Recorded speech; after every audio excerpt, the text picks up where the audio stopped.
राधे राधे, हरे कृष्णा। 14 जनवरी मंगलवार से हिंदू कैलेंडर का 11वां चंद्रमास यानी कि माघ का महीना प्रारंभ हो चुका है और जिसकी समाप्ति 12 फरवरी बुधवार को माघ पूर्णिमा के दिन होगी। इस बार माघ का महीना बहुत ही दुर्लभ संयोग के साथ यानी कि पुनर्वर और पुष्प नक्षत्र के दुर्लभ संयोग के साथ प्रारंभ हो रहा है। तो आप माघ मास के पहले दिन जितना हो सके जप तप दान ध्यान या जो भी धार्मिक कार्य हैं, जो भी आपके सामर्थ्य हैं, उसके अनुसार वो आप कर सकते हैं। माघ मास के जो भी व्रत नियम हैं, यदि आप प्रारंभ करना चाहते हो तो आज पहले दिन से ही माघ मास के नियमों का भी संकल्प लेकर आप प्रारंभ कर सकते हैं। जैसे कि हर दिन नियम से भगवान की कथाएं सुनने का नियम ले सकते हैं, दान देने का, तुलसी पूजा का, या फिर आप कोई व्रत पहली बार प्रारंभ चाहते हो तो उसका भी आप नियम संकल्प लेकर प्रारंभ कर सकते हैं। तो कुछ भी नए काम की शुरुआत करने के लिए आज का दिन बहुत ही शुभ है और आज मकर संक्रांति भी है। आप सभी को मकर संक्रांति की भी हार्दिक शुभकामनाएं। आज से आप हमारे इस चैनल पर हर दिन नियम से माघ मास महात्म्य की कथाएं सुनेंगे। उससे पहले बहुत ही कम शब्दों में हम जान लेते हैं कि माघ का महीना इतना पवित्र क्यों है। हमारे धार्मिक शास्त्रों में माघ मास का महत्व किस प्रकार से वर्णित किया गया है, तो देखिए, माघ महीने का जो नाम है वह मघा नक्षत्र होने के कारण ऋषि मुनियों ने इसका नाम माघ रखा है। माघ मास को भगवान श्री कृष्ण के माधव नाम से भी जाना जाता है और इस महीने में भगवान श्री कृष्ण कहते हैं कि जितना ज्यादा तीर्थ स्नान दान और पूजा पाठ किया जाए तो उससे जाने अनजाने में वे सभी पाप नष्ट हो जाते हैं और सभी पुण्य फलों की प्राप्ति होती है। पद्म पुराण में कहा गया है कि माघ मास में जप होम और दान का विशेष महत्व है। इस महीने में सूर्योदय से पहले नहाने, कई तरह के दान और भगवान श्री विष्णु का स्तोत्र पाठ करने से भगवान विष्णु की विशेष कृपा होती है। माघ के महीने में भगवान विष्णु के वासुदेव रूप की पूजा करनी चाहिए। उगते हुए सूर्य को अर्घ्य देना चाहिए। इस मास में सूर्य नारायण के त्विष्टा रूप की पूजा करनी चाहिए। पुराणों में बताया गया है कि इस पवित्र मास में भगवान कृष्ण और शिव जी की पूजा भी करनी चाहिए। भगवान शिव जी की पूजा में तिल के तेल का दीपक लगाने से शारीरिक कष्ट नहीं होते।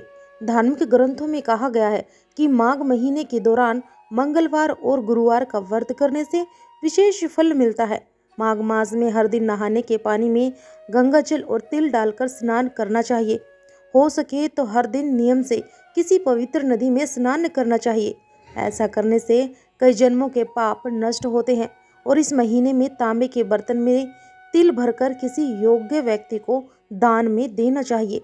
माघ महीने में पड़ने वाले कुछ प्रमुख व्रत और त्योहार इस मास की सकारात्मकता को और बढ़ाते हैं, जैसे कि सकट चौथ, गुप्त नवरात्रि, वसंत पंचमी, एकादशी जिनमें सटतिला और जया एकादशी, मौनी अमावस्या और माघ पूर्णिमा, इन शुभ अवसरों पर स्नान दान करने की परंपरा है। ऋषि मुनियों की बनाई इन परंपराओं से आपसी प्रेम, सहयोग, त्याग, दया और खुशी की भावना बढ़ती है। इसीलिए तो हमारे सनातन धर्म में हर मास का विशेष महत्व बताया गया है। अब प्रारंभ करते हैं आज माघ मास महात्म्य का पहला अध्याय। उससे पहले आज आपको सुनाते हैं भगवान के एक डाकू भक्त की कथा। भगवान की भक्ति तो ऐसी है कि भगवान जिसे अपना भक्त चुन लेते हैं, चाहे वह डाकू हो, निर्दयी हत्यारा हो या कोई भी पापी क्यों ना हो। यदि उस पर भगवान की दया होती है तो उसका जीवन कैसे परिवर्तित हो जाता है, यह आप जानेंगे आज की इस कथा को सुनकर। डाकू भगत सिंह की कथा, जिसे आप पूरा सुने बिना तो रह ही नहीं पाएंगे। तो चलिए शुरू करते हैं आज की कथा। बहुत पहले की बात है, एक धनी गृहस्थ के घर में भगवत कथा का बड़ा सुंदर आयोजन हो रहा था। माघ का महीना था, शुक्ल पक्ष की रात का समय था और कथावाचक पंडित जी विद्वान तो थे ही, अच्छे गायक भी थे। बीच बीच में भगवत संबंधी भावपूर्ण पदों का मधुर कंठ से वह गान भी करते। पहले उन्होंने श्रीमद् भगवत के आधार पर संक्षेप में भगवान के जन्म की कथा सुनाई, फिर नंदोत्सव का वर्णन करते करते एक मधुर पद भी गाया। कथा का प्रसंग आगे चला।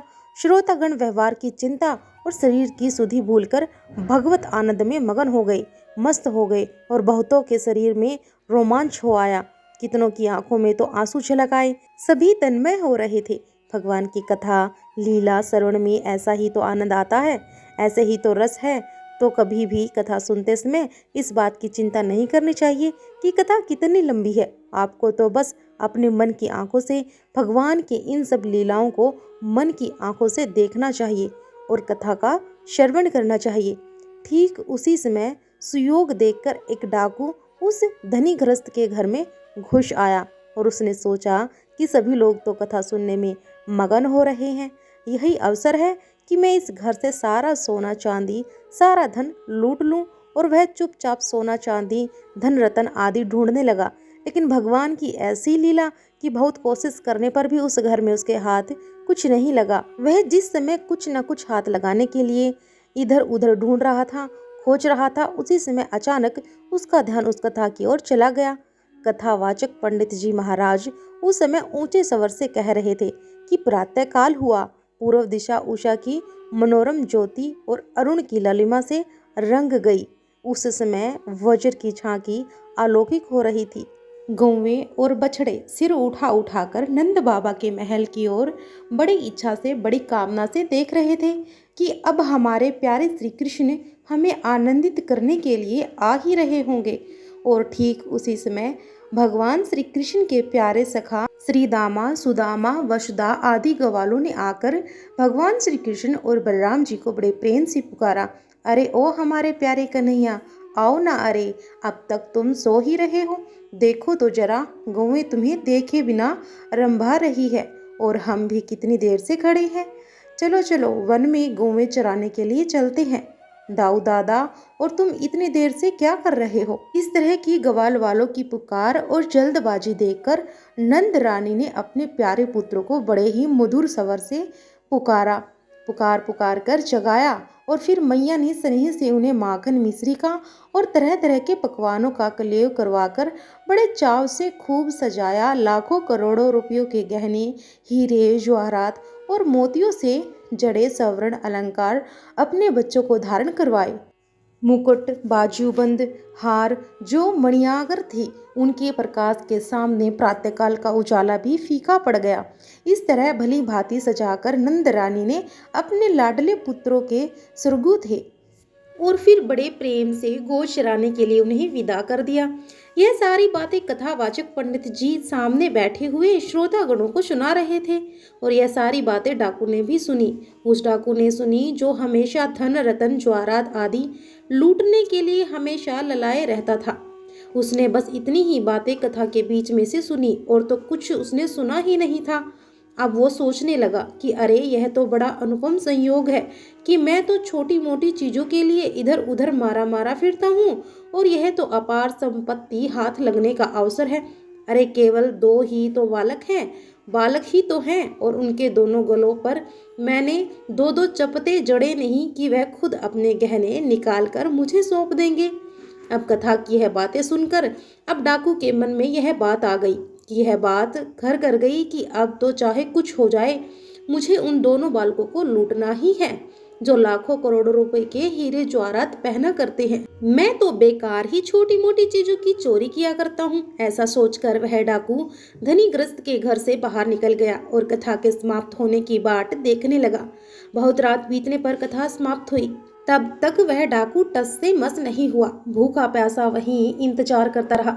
अब भगवान के नाम और जय जयकारे के नारों से सारा आकाश गूंज उठा। भक्त गृहस्थ बड़ी निर्मता से ठाकुर जी का प्रसाद ग्रहण करने के लिए सब श्रोताओं से अनुरोध करने लगे। अब प्रसाद बंटने लगा। इधर यह सब हो रहा था परंतु डाकू के मन में इन बातों पर कोई भी ध्यान नहीं था। वह तो बस रह रह कर कथावाचक की ओर देख रहा था और उसकी आंखें केवल और केवल कथावाचक पंडित जी की गतिविधियों पर जमी हुई थी।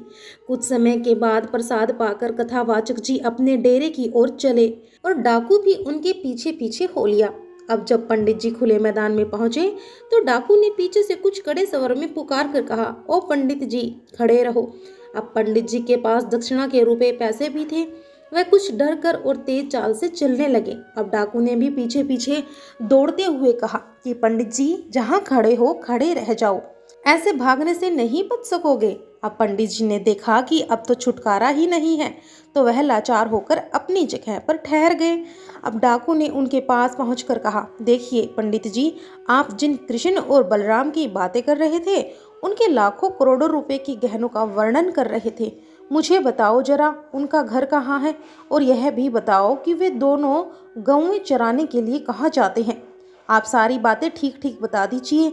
अगर जरा भी टाल मटोल की ना, तो बस फिर देखिए मेरे हाथों में कितना मोटा डंडा है, यह तुरंत आपके सिर के टुकड़े टुकड़े कर देगा। पंडित जी ने देखा कि उसका चौड़ा दैत्य सा शरीर बड़ा ही बलिष्ठ है, मजबूत है, और हाथों में मोटी सी लाठी भी है, और आंखों से तो क्रूरता टपक रही थी। उन्होंने सोचा हो ना हो यह कोई डाकू ही है। फिर बड़ी हिम्मत बटोरकर उन्होंने कहा कि अरे भाई, तुम्हारा उनसे क्या काम है, बताओ। अब की बार डाकू ने थोड़ा और जोर देकर कहा, जरूरत है। अब पंडित जी बोले, जरूरत है?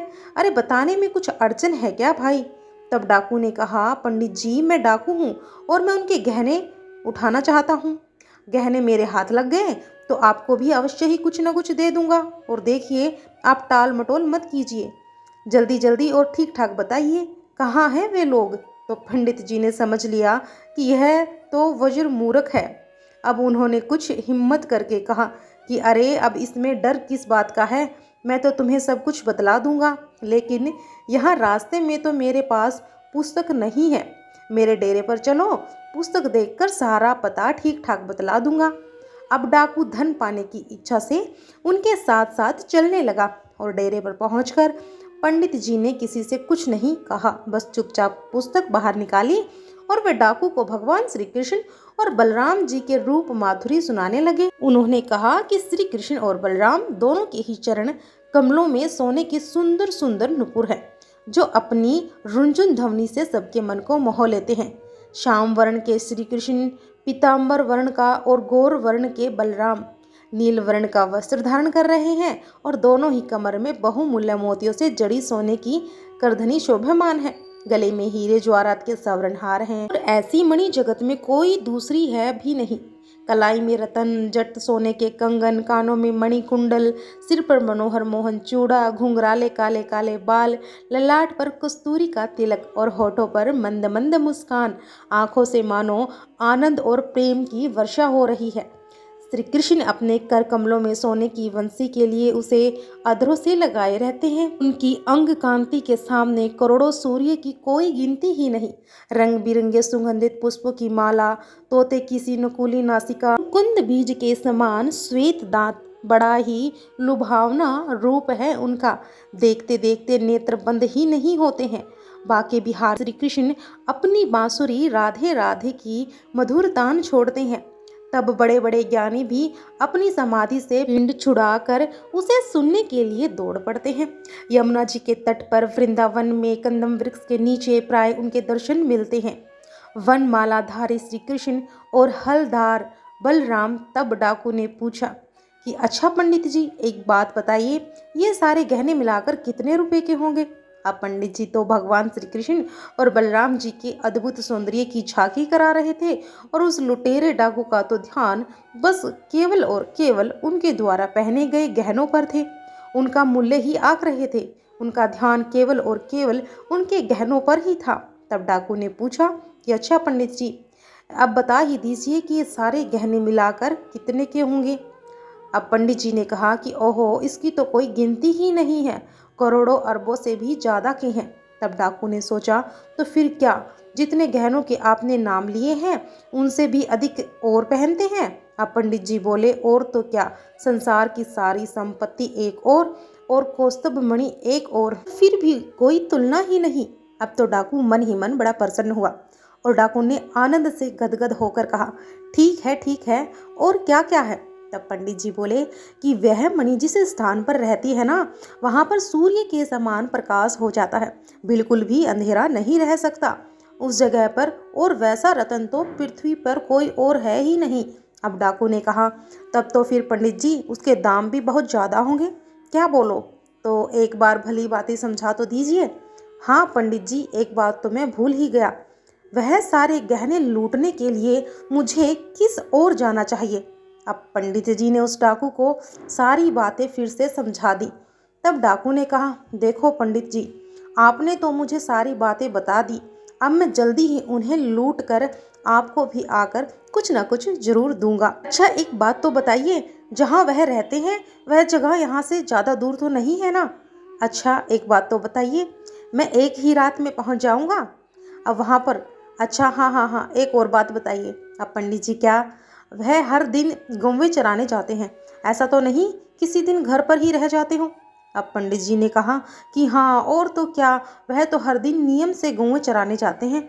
अब डाकू के मन में एक डर यह भी लग रहा था कि कहीं वे उन्हें लूटने जाएं, उनका इंतजार करते रहें और उस दिन श्री कृष्ण और बलराम गौवों को चराने के लिए आए ही नहीं। तो उसने अपने मन का सारा संदेह पंडित जी के माध्यम से दूर करने का प्रयास किया। अब तो पंडित जी कहने लगे कि वो ठीक प्रातः काल आते हैं, उस समय थोड़ा थोड़ा अंधेरा भी रहता है।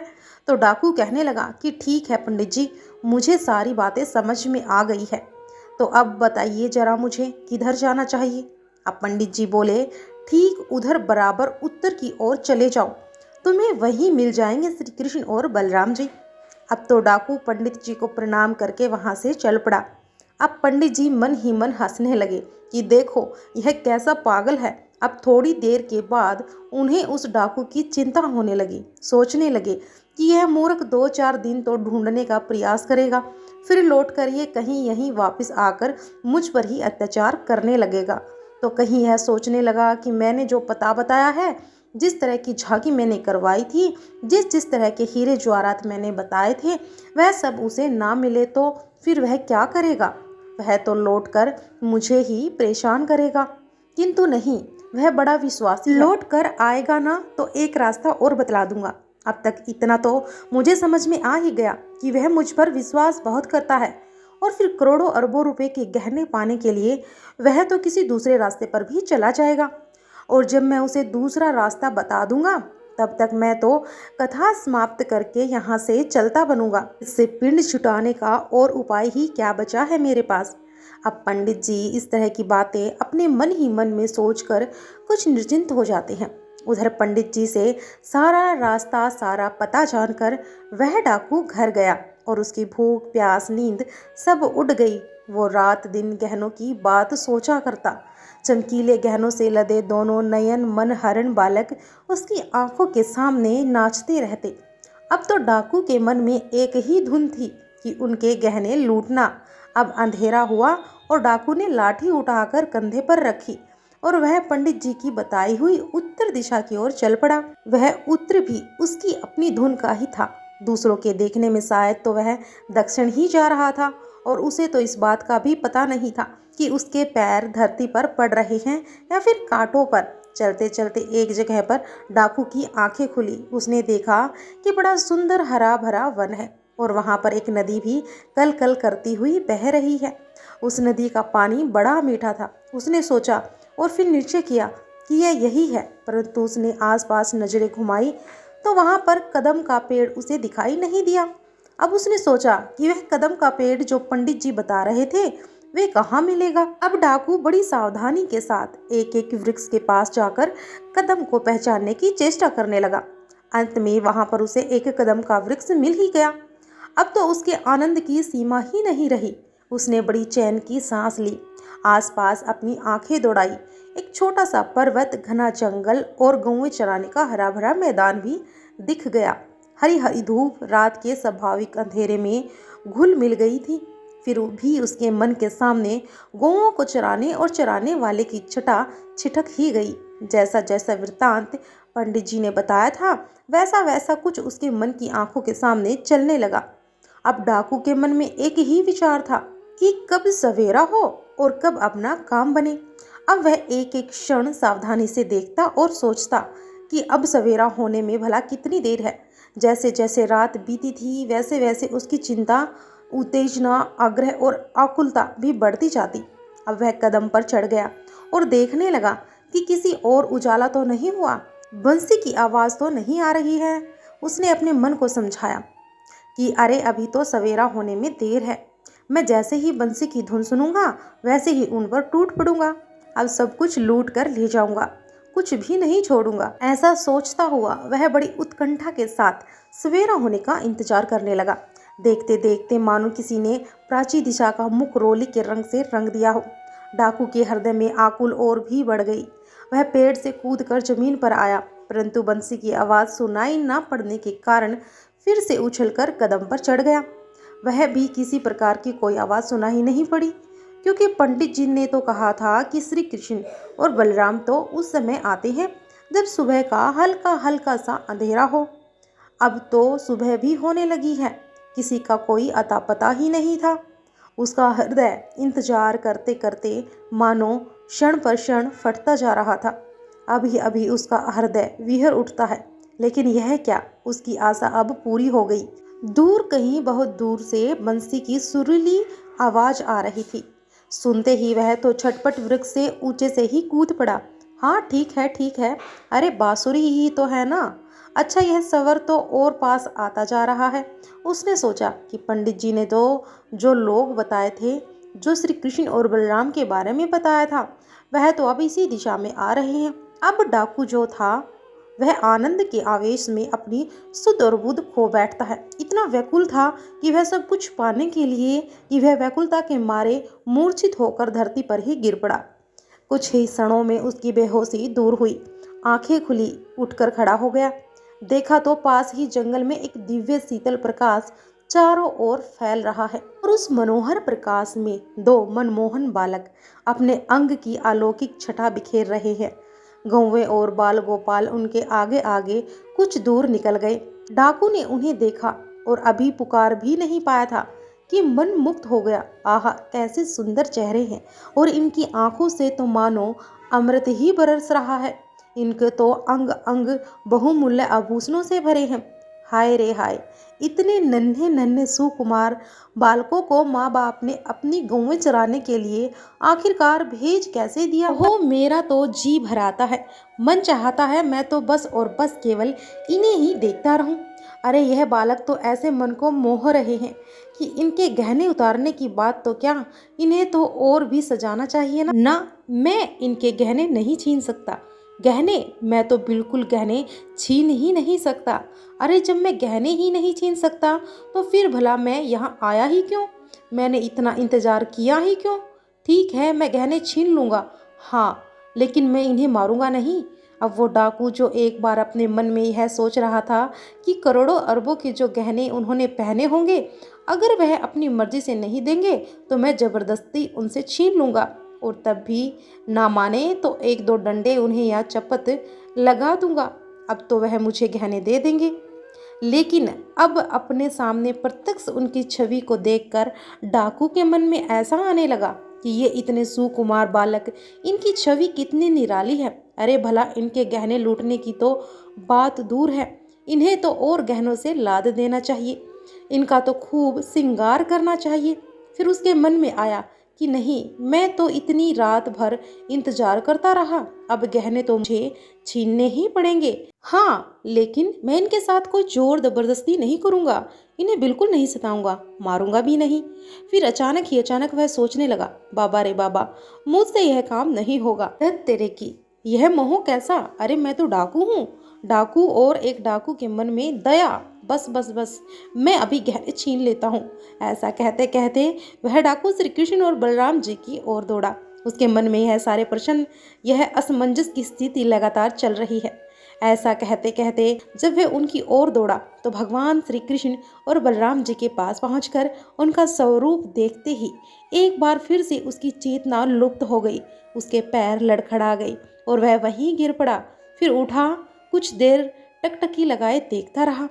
आंखें आंसुओं से भर आई। फिर ना मालूम क्या सोचा, हाथ में लाठी लेकर उनके सामने गया और बोला, कहीं से हिम्मत बटोर कर खड़े हो जाओ, सारे गहने निकाल कर मुझे दे दो। तब श्री कृष्ण कहने लगे, गहने, अरे भला भाई, हम अपने गहने तुम्हें क्यों देंगे। अब डाकू कहने लगा, दोगे नहीं, जरा ये मेरी लाठी की ओर देखो। अब श्री कृष्ण बोले, लाठी से क्या होगा। डाकू कहने लगा कि अच्छा क्या होगा, गहने ना देने पर मैं तुम्हारा सिर तोड़ डालूंगा। और क्या होगा? अब श्री कृष्ण जी कहने लगे, नहीं, हम लोग तो अपने गहने बिल्कुल भी नहीं देंगे। अब श्री कृष्ण भी जिद करने लगे और डाकू भी जिद में पड़ गया। कहने लगा कि अभी अभी मैं तुम्हारे कान पकड़ के सारे गहने छीन छान कर तुम दोनों को नदी में फेंक दूंगा। अब तो श्री कृष्ण जोर से हंसने लगे और कहने लगे, बाप रे बाप, बाबा रे बाबा। अब तो डाकू ने झपट कर अपने हाथ से श्री कृष्ण का मुंह दबाना चाहा। उसने सोचा कहीं जोर से चिल्लाए तो इनकी सहायता करने के लिए आसपास के लोग ना आ जाए, लेकिन स्पर्श करते ही उस डाकू के सारे शरीर में मानो बिजली कौंध गई, बिजली दौड़ गई हो और वह अचेत होकर धड़ाम से वहीं धरती पर गिर पड़ा।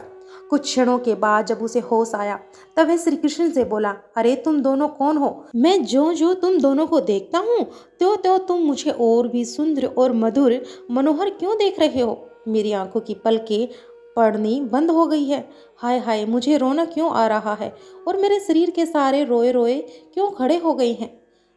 मैं जान गया कि तुम दोनों देव हो, मनुष्य नहीं हो। श्री कृष्ण मुस्कुरा कर कहने लगे, नहीं, हम मनुष्य हैं, हम तो ग्वाल बाल हैं, हम तो ब्रिज के राजा नंद बाबा के पुत्र हैं।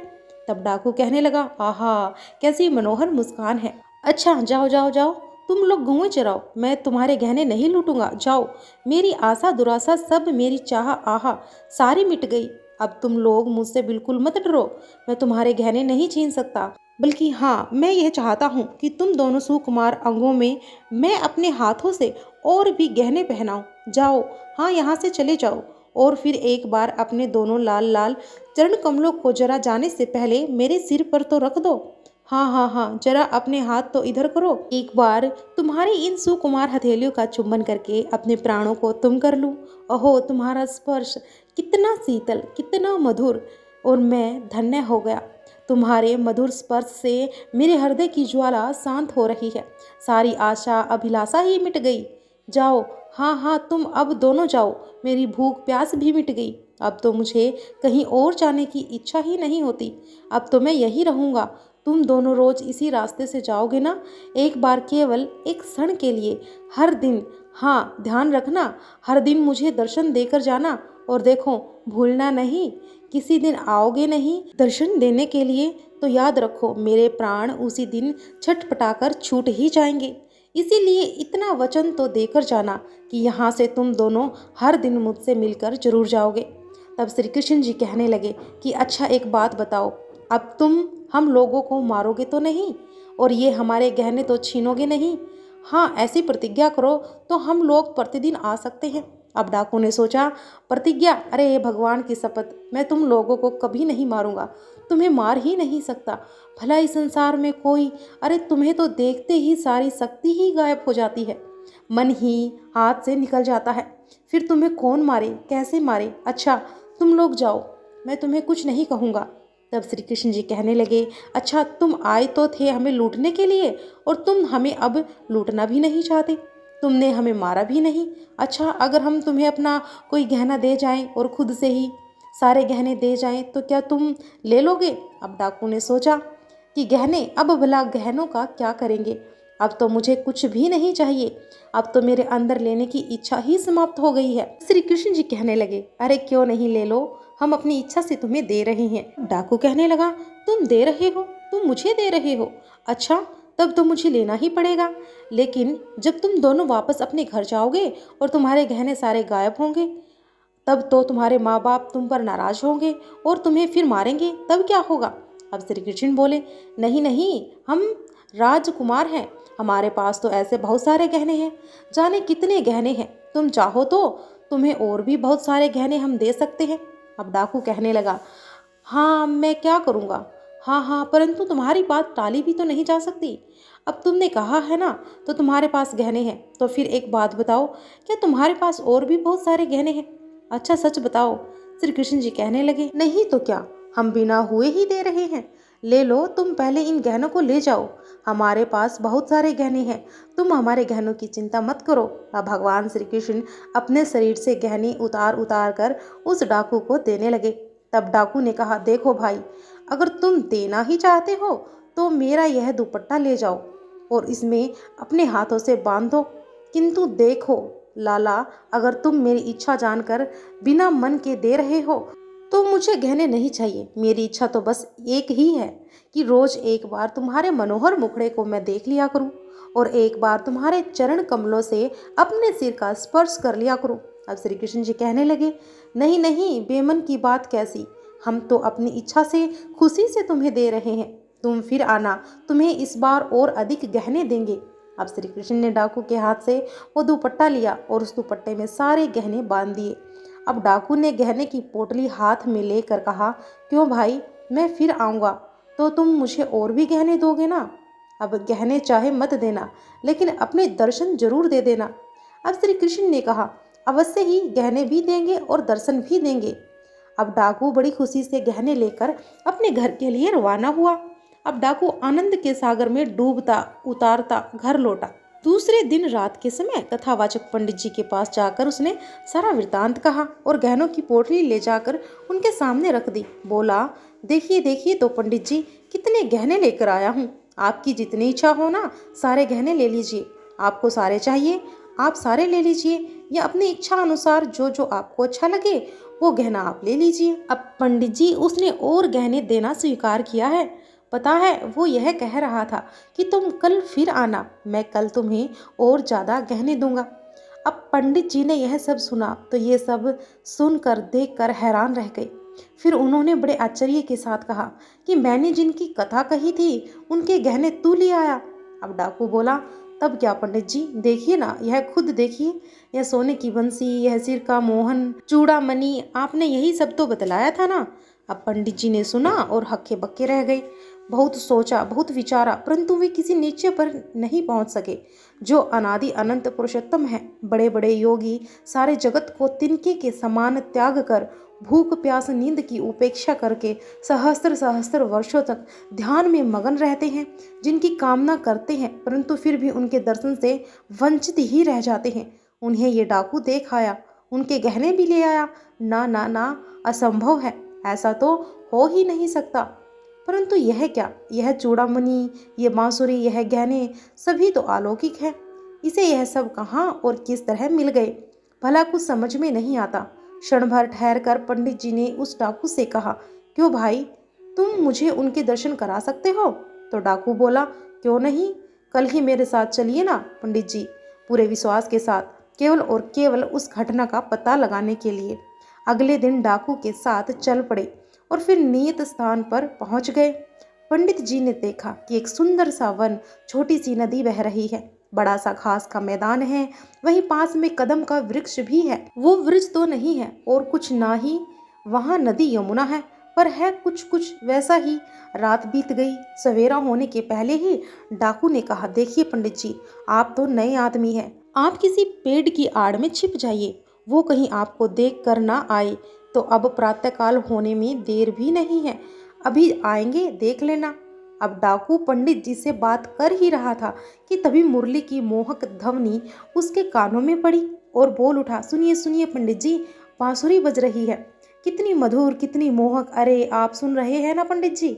अब पंडित जी ने कहा, कहाँ, मैं तो कुछ भी नहीं सुन रहा। अरे क्या तुम पागल हो गए हो? डाकू कहने लगा, पंडित जी पागल, अरे नहीं, जरा ठहरो ना, अभी आप उसे देखेंगे, तो थोड़ी देर जरा आप इंतजार तो कीजिए, बिल्कुल अभी आप उसे देखेंगे, रुकिए, मैं जरा पेड़ पर चढ़कर देखता हूँ कि वह अभी कितनी दूर है। अब डाकू ने कदम के वृक्ष पर चढ़कर देखा, फिर कहा, पंडित जी अब वो बहुत दूर नहीं है, बस आ ही रहा है। उतरकर उसने देखा कि थोड़ी दूर पर वैसा ही विलक्षण प्रकाश फैल रहा है जैसा एक दिन पहले फैला था। वह आनंद के मारे पुकार उठा, पंडित जी वो उसके शरीर की दिव्य ज्योति सारे वन को चमका रही है। अब पंडित जी कहने लगे, लेकिन मैं तो कुछ भी नहीं देख पा रहा। अब डाकू कहने लगा, ऐसा क्यों पंडित जी, वो इतना पास है, देखिए ना कितना प्रकाश फैला हुआ है, फिर भी आप उसे नहीं देख पा रहे। आप जंगल, नदी, नाला सब कुछ देख रहे हैं और उसको नहीं देख पा रहे। अब पंडित जी बोले, हाँ भाई, मैं तो नहीं देख पा रहा। देखो, अगर सचमुच वे हैं तो तुम जरा उनसे कहो कि आज तुम जो देना चाहते हो वह सब इसी ब्राह्मण के हाथ पर दे दो। अब डाकू ने स्वीकार कर लिया। अब तक भगवान श्री कृष्ण जी और बलराम जी डाकू के पास आकर खड़े हो गए थे। डाकू ने कहा, आओ आओ, मैं आ गया हूँ, मैं तो तुम्हारा ही इंतजार कर रहा था। तुम्हारी ही बाट देख रहा था। श्री कृष्ण ने कहा, गहने लोगे? तो डाकू ने कहा, नहीं भाई, आज मैं गहने नहीं लूँगा। जो तुमने दिए थे वो भी तुम ही देने के लिए लौट आया हूँ। तुम अपना सब कुछ ले लो, लेकिन भैया ये पंडित जी मेरी बात पर विश्वास ही नहीं कर रहे। इन्हें विश्वास कराने के लिए ही मैं इन्हें अपने साथ लिवा कर लाया हूँ। मैं तो तुम्हारी वंश की ध्वनि सुन रहा हूँ, तुम्हारी अंग कांति से चमकते हुए वन को देखता हूँ, तुम्हारे साथ बातचीत करता हूँ, परंतु यह पंडित जी सब कुछ देख सुन नहीं पा रहे हैं जो मैं देख पा रहा हूँ। अगर तुम इन्हें नहीं दिखोगे ना तो ये मेरी बात पर कभी विश्वास नहीं करेंगे। अब श्री कृष्ण बोले, अरे भैया, अभी यह मेरे दर्शन के अधिकारी नहीं हुए हैं। बूढ़े विद्वान या फिर पंडित हैं तो क्या हुआ? डाकू बोला, नहीं भाई, मैं बलिहारी जाऊं तुम पर, उनके लिए जो कहो वही कर दूंगा, परंतु एक बार, बस एक बार इन्हें अपनी बाकी झांकी जरूर दिखा दो। अब श्री कृष्ण ने हंसकर कहा कि अच्छी बात है, तुम मुझे और पंडित जी को एक साथ स्पर्श करो। अब डाकू के ऐसा करते ही पंडित जी की दिव्य दृष्टि हो गई और फिर उन्होंने मुरली मनोहर पीताम्बरधारी श्याम और सुंदर सी बाबा की झांकी के दर्शन किए। फिर तो दोनों निहाल होकर भगवान के चरणों में गिर पड़े। प्रेम से बोलिए, बाके बिहारी लाल की जय हो। ऐसे हैं ठाकुर जी, अपनी किस भगत पर कब कृपा करते हैं कोई नहीं जानता। कथावाचक पंडित जी जो दिन रात भगवान की कथाएं लीलाएं सुनाया करते थे, दिन रात पूजा भक्ति किया करते थे, और एक डाकू जो सिर्फ लूट पाट किया करता था। कैसे भगवान ने उस पर रीझ कर उसे ही दर्शन दे दिए। और महिमा तो देखी ठाकुर जी की, डाकू के माध्यम से ही उन पंडित जी को उनकी बाकी छवि देखने का सौभाग्य भी प्राप्त हुआ। तो ऐसी लीलाएं हैं ठाकुर जी की, बस मन की भक्ति सच्ची होनी चाहिए। जाने कब कहाँ ठाकुर जी मिल जाए। आपको यह कहानी कैसी लगी हमें कमेंट बॉक्स में ज़रूर बताइएगा। आपको आने वाली हर कथाओं में इसी तरह से ठाकुर जी की तरह तरह की लीलाएं की कथाएं सुनने को मिलेंगी। इसीलिए जल्दी से हमारे चैनल को सब्सक्राइब कर लीजिए और हमारा साथ दूर तक दीजिए। श्री कृष्ण भक्त हैं तो कमेंट बॉक्स में जय श्री कृष्ण राधे राधे अवश्य लिखिएगा और कथा को शेयर करना मत भूलिएगा। ठाकुर जी आप पर भी अपनी कृपा हमेशा बरसाए रखें। जय श्री कृष्ण राधे राधे।